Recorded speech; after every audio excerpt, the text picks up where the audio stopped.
Bonsoir à toutes et à tous, j'espère que vous allez bien. Aujourd'hui, on se retrouve dans une nouvelle vidéo dans laquelle on va s'intéresser aux meilleurs smartphones de 2019.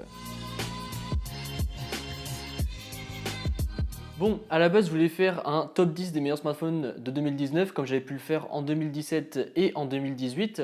Sauf que du coup, au final, j'avais pas forcément 10 smartphones et je me suis dit, j'ai pas forcément envie de remplir les cases que j'ai pas trop envie. Enfin, genre par exemple, je me suis dit, je vais pas me forcer à mettre des téléphones que j'ai pas trop aimé dans un top 10. Et du coup, vu que j'ai pas forcément 10 smartphones, je me suis dit, c'est pas grave, on va en mettre 5 parmi plusieurs catégories différentes. Donc j'ai mon iPad juste ici sur lequel j'ai mis mes petites notes donc pour les meilleurs smartphones de chaque catégorie. Donc la première catégorie, c'est pour les smartphones à moins de 200 euros. Et là, il y a clairement un smartphone qui pour moi s'est détaché du lot et c'est le Xiaomi Mi A3. Je vous en ai parlé il n'y a pas très longtemps, c'est pour moi un smartphone très bon car pour moins de 200 euros, on a un écran OLED, on a de l'Android pur, on a des performances qui sont plus que correctes, on a un capteur d'empreinte digitale qui se situe sous l'écran. Bref, il aura vraiment plein d'atouts pour vous plaire et tout ça dans un prix vraiment très rikiki. Donc c'est franchement un super bon smartphone si vous cherchez dans les budgets en dessous de 200 euros. Ensuite, on monte d'un petit cran. Donc là, ça va être mon smartphone coup de cœur slash le smartphone à moins de 450 euros. Alors ça a vraiment été un très beau coup de cœur. J'avais même pu le recevoir en exclusivité grâce à une boutique. Et c'est le Xiaomi Mi 9T ou le Redmi K20, peu importe, qui est pour moi le meilleur smartphone en dessous de 450 euros et qui est également mon coup de cœur de cette année 2019. C'est un smartphone que j'avais vraiment adoré. Déjà, le design était vachement sympa. Il offrait des performances vraiment très bonnes par rapport au prix. Il avait une caméra pop-up, il avait un très bon écran. La surcouche s'était un peu améliorée par rapport à ce que j'avais testé avant de chez Xiaomi. Donc c'est franchement pour moi un excellent smartphone si jamais vous cherchez un smartphone en dessous de 450 euros. C'est l'un des meilleurs rapports qualité-prix du marché à l'heure actuelle. En plus, en ce moment sur Amazon, il est un petit peu moins cher qu'à 450 euros. Il me semble que vous pouvez le trouver dans les 430, je crois. De toute façon, tous les liens des smartphones seront dans la description. Mais c'est pour moi vraiment un très bon smartphone. Il faisait également de très bonnes photos. Bref, il m'avait vraiment bluffé pour son prix, ce qui fait que ça a été mon coup de cœur et que j'ai vraiment apprécié ce smartphone. On continue désormais, on monte encore d'un cran. Là, on va faire le meilleur rapport qualité-prix, tout confondu. Et je pense que vous savez qui ça va être. Je vous en ai fait son test il n'y a pas longtemps. Et c'est le OnePlus 7T Pro.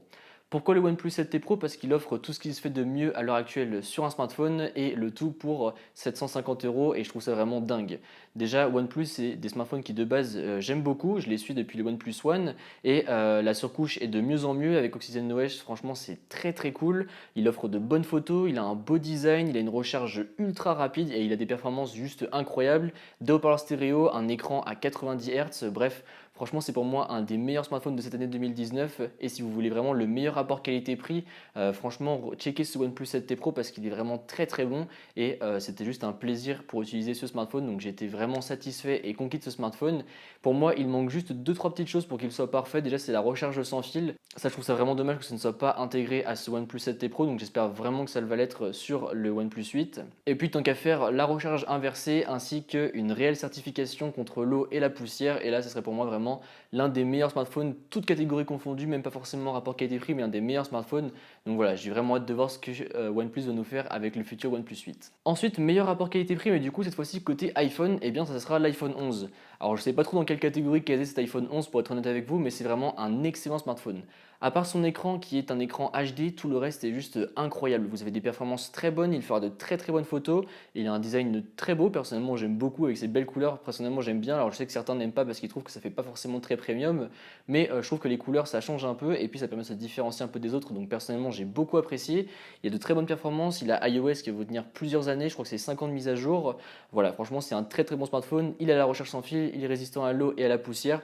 Bref, ça a été pour moi vraiment un des meilleurs smartphones également de 2019 et c'est pour moi l'iPhone à acheter en 2019. Si jamais vous vous en foutez un peu d'un zoom x2 et d'un écran OLED, et bah foncez sur cet iPhone 11. Pareil, je vous mettrai le test dans la description que j'ai pu faire récemment et c'est pour moi un très bon smartphone. J'ai vraiment adoré ce smartphone et encore une fois, c'est un des meilleurs iPhones que vous pouvez acheter ces derniers temps. Ensuite, avant de passer au meilleur smartphone de cette année, on va faire la meilleure innovation et je pense que vous savez lequel ça va être le Galaxy Fold. Je vous en ai énormément parlé, je pense même au point de vous en saouler sur Twitter parce que j'ai très longuement hésité à craquer sur ce smartphone. Malheureusement, je n'ai pas pu le tester, mais c'est pour ça que j'avais très longuement hésité à l'acheter. Je me suis dit, bon, est-ce que si je revends mon Note 10 Plus et mon iPhone 11 Pro Max, eh ben, je pourrais avoir ce Galaxy Fold du coup sans avoir de perte. Mais bon, après, est-ce que s'il me plaît pas, je vais réussir à le revendre, etc. Au final, je ne l'ai pas pris. J'ai pu le tester quelques heures en main dans un magasin Samsung et j'ai vraiment adoré ce smartphone. Alors, je sais très bien que quelques heures, ça ne résume pas forcément plusieurs jours d'utilisation avec le smartphone, mais j'ai adoré l'innovation. Le fait de pouvoir l'ouvrir, d'avoir un grand écran comme ça et qui tient dans la poche manche en le repliant, je trouve ça juste magnifique. Et vu que c'est un des seuls smartphones pliables de cette année qui a été commercialisé, et ben voilà, c'est pour moi le smartphone qui figure dans les meilleures innovations, puisqu'au final, le Huawei, on n'en a toujours pas vu le jour pour l'instant. Et en plus, avec les problèmes d'Android, c'est même pas dit qu'il arrive. Et on avait également le Royal Flex Pi, mais pareil, on ne pouvait pas trop le trouver en commercialisation. Donc voilà, étant donné que c'est le seul qui a été commercialisé, c'est pour moi la meilleure innovation de 2019 et j'ai vraiment hâte de voir en 2020 ce que Samsung va nous proposer pour ces smartphones pliables. Et désormais, le meilleur smartphone de 2019, ou devrais-je dire les meilleurs smartphones de 2019, parce que pour moi il y en a clairement deux. J'ai beaucoup réfléchi et il m'a été pour moi impossible de départager ces deux smartphones parce que ça va tout simplement dépendre de vous, quel OS vous préférez, mais pour moi ils sont très similaires sur beaucoup de points et c'est le Note 10 Plus et l'iPhone 11 Pro Max. C'est pour moi les deux meilleurs smartphones de 2019. Vous avez les meilleurs écrans du marché, ils ont absolument tout, ils ont des perfs incroyables, ils ont des très très bonnes batteries, ils font des photos monstrueuses, ils font des vidéos très très bonnes, ils tiennent sans souci la journée en ce qui concerne la batterie. Alors après le Note a un petit avantage avec son stylet et sa recharge sans fil inversée, donc si jamais ça vous intéresse, eh bien vous pouvez checker ça. En revanche l'iPhone lui a de l'iOS et je sais que beaucoup de personnes aiment de l'iOS, donc voilà, c'est pour ça que moi j'ai mis ces deux smartphones côte à côte parce que pour moi ils se valent vraiment.